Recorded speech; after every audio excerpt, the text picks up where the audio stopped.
இனிய காலை வணக்கம் அன்புக்குரிய மாணவர்களே. இது உங்கள் professor Surendran from government college of technology. நம்ம கூட கந்தசாமி ஐயா இருக்கார். இன்றைக்கி ஒரு அற்புதமான குறள் பார்க்க போகிறோம். அதிகாரம் ஒப்புரவு அறிதல், அதாவது உலக நடையினை அறிந்து அதற்கேற்ப வாழ்தல். ஊருணி நீர் நிறைந்தற்றே உலகு அவாம் பேரறிவாளன் திரு. இந்த குறளுக்கான விளக்கம் என்ன அப்படின்னு பார்த்தீங்கன்னா, ஊருக்கு மத்தியில் உள்ள நீர் நிரம்பிய குளம் எல்லாருக்கும் பயன்படும்.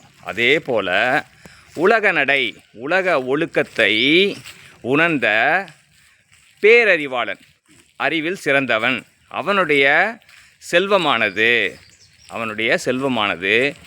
உலக மக்கள் அனைவருக்கும் பயன்படும் அப்படின்னு சொல்கிறார் வள்ளுவர் பிறந்து. எனவே அன்புக்குரிய மாணவர்களே, நம்ம பெற்ற அறிவினால் பெற்ற செல்வம் எல்லாருக்கும் பயன்பட வேண்டும். வாழ்த்துக்கள் சாம்பியன்ஸ்.